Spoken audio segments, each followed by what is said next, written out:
Let's talk about it. Let's talk about it. Let's talk about it. Cocktails and convo. My next guest is a phenomenal educator. She's been with the Department of Education for 25 plus years. She's a phenomenal educator. She never misses the opportunity to uplift others with her wisdom. Without further ado, my next guest, Dr. Mauriciere De Govia. Dr. De Govia, thank you so much for joining Cocktails and Convo. It's a pleasure to have you here, and it's only right that we celebrate this moment appropriately. Now, the show is called Cocktails and Convo, but I stepped it up a notch. Okay. Stepped it up a notch. So we got some Armand Dubrignac that we will partake in for episode 1. All right. If you will please Thank you so much for having me. I appreciate it. Absolutely. Thank you so much. It's a pleasure to have you here. Do you know why we toast? No, but I do libations for those who came before. Libations, those who came before. That's right, because we're always walking with our ancestors. So tell me why you toast. Well, there's several reasons, right? So back in the day, people used to actually put toast inside the drink because they liked the way that the toast would marinate within and create this interesting taste, right? Where toast came from. But then there's also research I've done where, of course, people would clink glasses because they said that the sound of the clink would enhance all their senses at the same time. And of course, it was a celebratory moment as well. But then back in the medieval times, the host would host these parties, but there was all of this poison. Like people would poison people's drinks, right? So who's gonna drink it first? Crazy. But what the host would do, he would say, pour some of yours into my drink, and I would drink it as a sign to show you that it wasn't poison. But if you trusted me, you don't have to pour, just clink my glass, which was a sign of trust. So episode 1, Cocktails and Convo, we're toasting to trust. All right, I love it. Greatness and Black excellence. Yes, I love it. Thank you for having me here. Thank you for being here. You are someone who has been so influential in education. And what's interesting, your Facebook profile says, I'm a transformational leader executing social change and redefining generational legacies. I love that. Talk about that. Sure. So that is my branding statement that you just read. So you're doing your research, Dr. Rux. I love it. So yes, transformational leadership, executing social change and redefining generational legacies. That is about wherever I stand, children, communities, families, they win. Right? So as an educator, at the heart of my work has been around transformation. I love turning around schools, working with leaders who are in the most challenging of challenging situations, helping them figure out ways in which, what can they see that they haven't seen, and positioning them to just win, right? So what that looks like is when my leadership shows up, if you have been experiencing poverty, if you have been experiencing marginalization, if you have been disenfranchised in any way, I have a vision that where I stand that those things get reversed, those things get eradicated. And I enroll people in that vision, right? So that is teachers, parents, students, right? Giving agency to the people who haven't had the agency. And I really believe that all of this starts with the vision, right? So without the vision, people perish. We've heard that from the good book, right? And if you don't have a vision for where you're going, you can't see the image, you can't tell who's there, you can't see the sights, the smell, the sounds, the taste it. Having the vision actually gives you something to anchor it on. And that's where the transformation can take place, because you can alter the vision any way you need to go. We've often heard lately around the idea of changing the narrative. If we are truly the authors of our own lives, we get to tell the story as we need to tell it. Right? So it doesn't matter if you feel like, you know what, I've been marginalized, I've been hurt. That might be a brutal truth, but then you can figure out how can you turn that story to serve you. That's the transformation that needs to happen. Not being stuck in that same That's space. right. You keep on repeating the vicious cycle over and over again. Oh, you know, I come from poverty. My parents were poor. Their parents were poor. Their parents were poor. you actually get to say, we've survived poverty. Absolutely. Right? And now I'm about to make a difference. And this is what that difference looks like. And that's where the vision comes in. So you're not necessarily stuck in the place that you were born or the zip code that you're in. I really believe in people transcending those pieces. And the way you transcend is to have a bigger vision. And that's why leadership is so key. If you have a leader who is able to help you see the bigger version of you, you will be able to jump beyond any barricade that has been set. Leadership does matter. Why? So, and I absolutely agree with you that leadership matters. It's imperative. Why isn't effective leadership at every area? Like, we know that. We know how important the leader is. How do we still get to spaces where we have incompetency in leadership? Well, it takes all. It takes I went there, I'm everyone. sorry. No, it's real. And I think, I used to really believe that leaders were born, right? Like you're born, you're a natural born leader, right? And then I've gone through a lot of different training programs and I've seen people evolve within their leadership. For me, it comes down to, my personal question is, why would you want to lead this particular thing, right? And my why matters because that's going to determine how I choose to show up. People want to be leaders for all kinds of reasons. Some people like the title, right? So they love a position, right? I have a fancy title behind my name and that validates me. Other people are like, you know what? I'm bringing purpose to the situation because I'm standing here, like we talked about earlier around the transformational legacy quote from my branding statement, right? When I show up, what happens? So it is hard to tell the heart of someone, right? Like when they apply for jobs or when they go forward, you're like, well, why would you want this? To me, the ultimate deciding factor is the results, right? When you look at somebody's career, when you look at the work that they've done, what's been the results? Because they showed up, what happened? Right? And if it's the same old story or other people are getting blamed, it's like the rearranging of the deck chairs in the Titanic. Like what's the story when this person shows up in the room? That tells you everything about their leadership. So you don't really have to, I think sometimes people want to believe because, again, the titles folks have had or the positions that they've held, that means that because they've been that, they would be great at this. And I've also seen leaders be successful in one arena and they may change the geography of that arena and not be successful in that new spot. So it's this idea of you want to match people to the right situation within leadership, not just place them. Right, and not just make assumptions because they've been something that they can now be this thing. Yes, right. If you could define, right, because we're thinking about leadership, which goes across every area. However, as educators, if you could articulate the current state of education right now, what would you say? Hopeful. Talk more about that. So I really have a vision with all that's going on. So let's talk about what's going on. What's going on? We're in the middle of a pandemic. Folks have been quarantined. Which pandemic? The COVID-19. There you go. Right? Which pandemic? We can toast to that. Which pandemic? There we go. I think that's a definite, right? So we're in the middle of this health pandemic with COVID-19. The world is finally saying, yes, it is not okay for the police to brutalize black men and women. Murdering them in the uniform is not protection. That's groundbreaking. And then we have these different agencies. So within New York City, the Department of Education is a part of the city agency that are pretty much positioned now to take on a stance. And I think the unique stance that education has is to be the hope. Right? We're not the police department. We're not the healthcare system. We're education.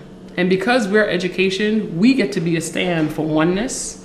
We get to be a stand for the humanity and identifying people as human, not just by color, religion, and gender. It is an opportunity for us to create an inclusive environment where our children who are in general education, special education, black, white, Asian, right, regardless of sexual orientation, are seen and heard because we're education.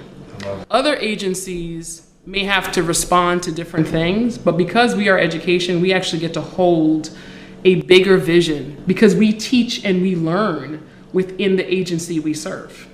And what I also am hopeful for is that we don't become reactionary to the ills of other agencies and what they're positioned to do.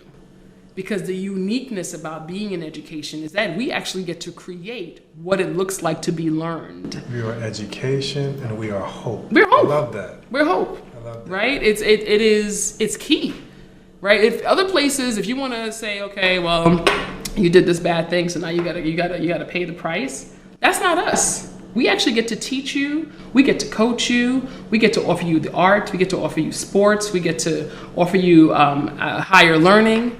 We get to offer you a whole bigger span from where you were. We get to be your vision in education. Absolutely. Right? So my word is hopeful, right? And that the powers that be, if you're in a position, and I don't take myself out of that, because I really believe if you're in the system, you're of the system. Oh, wait a minute, Maury. You are the man. You are the system. You are the system. You are, right? Like if you are working, if you are in the classroom, if you are leading the schoolhouse, if you are running the district, it's you, right? And I get to say it's me, right? I don't get to point fingers and be like, oh, if only so-and-so who is in that position would do what they're supposed to do. That is so unfair, and it's so it's cowardly. So, and granted, so we're educators, by title, but I always say that we're all educators. Whether you're in the field of education or not, you are an educator. Whether you went to college to be an educator, or you went to college to be a architect, or you didn't go to college at all, you are educating someone. Someone is watching everything you do, everything you say. You are all educators. And with that, we're actually going to shift to a segment really quick where I call it the People Want to Know segment, right? And this is just a segment where we take questions from people all over, and they just ask us questions, and we do our best to answer their questions. The people want to know, the people want to know, the people want to know. Man, I got a question. Once again, this is a segment we just take questions from people all over, and we do our best to try to answer those questions. Remember, if you have any questions, please check out the bottom of the screen and send your questions there. We'll be taking questions every day. So send your questions in, and we'll be sure to get to them when we can. First question is from Carmen from Brooklyn. She wants to know, who is better, Prince or MJ? I already know where we're going with this. Prince Rogers Nelson, of course. Look, the full name, Prince Rogers Nelson. Prince Rogers. Can I tell you too my Prince? Okay, so why Prince? I love Michael. Okay, you can't not love Michael. Yeah, you gotta, Michael. I do love and respect Michael, but I am team Prince all day. Prince is just. Yes, I've been a Prince fan, and you know this, Dr. Rux, right? Just teasing me with this question. But I do think it's talking about leadership and a story, stories I've known about Prince. I've been a big Prince fan since I was like 9, so it's been a 30-something year love affair with Prince. Everything from, like when he changed his name to an unpronounceable symbol, I remember being a fan during that time, and it was just like, okay, what's he doing? Why is he doing this? And it was about the battle between him and Warner Brothers, and he was wearing slave on his face. And not only did he get out of that contract and eventually acquire the masters of his recording, because at that time he didn't own Purple Rain, which is crazy, right? Imagine creating something and not owning it. And he used to say, if you don't own your masters own you. And now, it's been 4 years since he's passed on, I challenge you to see that symbol and not know who it is. He also rearranged how the music industry functions, right? He was one of the first artists to actually say, I'm going to sell my CDs as attached to a concert ticket price, right? And immediately the album goes to #1. He just was really brilliant about the way he thought outside the box. And the way he took a stand, like even changing his name. Yep. It's so relevant to today. Yes, it's the ultimate branding lesson, right? And then I own this, and I own my music, and I get to redefine. So you, record company, don't tell me when and when I can create. I get to create, which I think speaks directly to the leadership work that we look at in education. How exciting it would be if leaders really felt that level of empowerment, that I'm going to lead in spite of. I'm going to be brave and go forth and bring forth the product that I know is best for kids, because that's what kids deserve. In spite of. In spite of. Doesn't matter. So Carmen, you heard it. Yes. Carmen from Brooklyn. That's right. Dr. De Govia goes with Prince. Prince. So now Marcus from Queens wants to know, will there be a second wave of COVID-19? Okay, so I'm not Dr. Fauci, so this is going to be a non-disclaimed message. Like, don't call us at Cocktails and Convo about this one. But I mean, just looking at different states and how they're going. I mean, there's all these attempts to get back to this new normal, right? I don't think we're ever going to go back 100% the way we were. And you see that with the reopening of things, the beaches, the parks and so forth, there's always like this other wave happening in other places. My one wish around COVID-19, and this speaks back to that oneness element I was talking about earlier, is I wish people would really see themselves in other people. Like when it happened in China and then it happened in Italy, where were you in Brooklyn? Did you sit there and say, oh, that's China, that's Italy?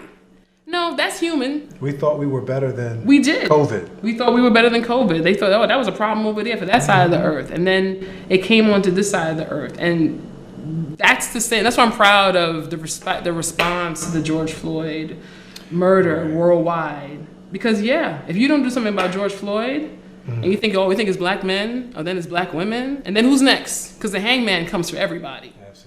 Right? He doesn't stop and say, oh, wait a minute, not that group. No, the hangman comes for everyone eventually. So being able to stand up to these injustices, so whether there's COVID, most likely there will be another wave, especially if we're not responsible, whatever that looks like.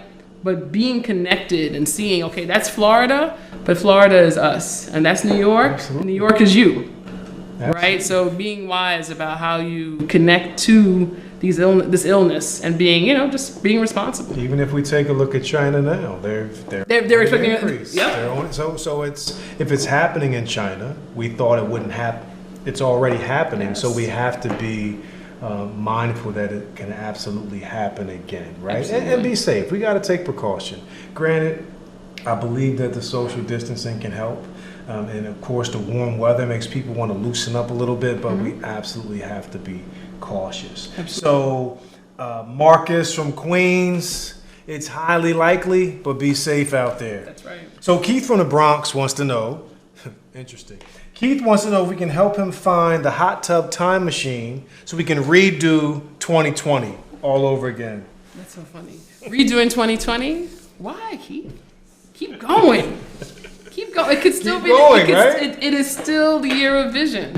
It still is. You still can have perfect vision. The vision just has to change a little bit. Vision shifts a little. It's not the same vision. Yeah, I know. We all were on the eve of 2019. Like 2020 is my year. Vision. Yeah, like, I'm focused. I'm focused, man. But the reality is that it's still very. I mean, look at the things that have occurred this year. I'm really blown away. And then we didn't even talk about our young people and how they're out protesting. I really believe the youth will lead us. They will. They will lead us. The youth they're on it. They're doing a little hacking of the Trump rallies and all those different things. And the youth always lead us. They really do. Always do. So even speaking about that, you're a mother, right? What do you hope your kids take away from this moment, from this moment of protest, this moment of unrest, from pandemic of COVID, pandemic of racial inequity?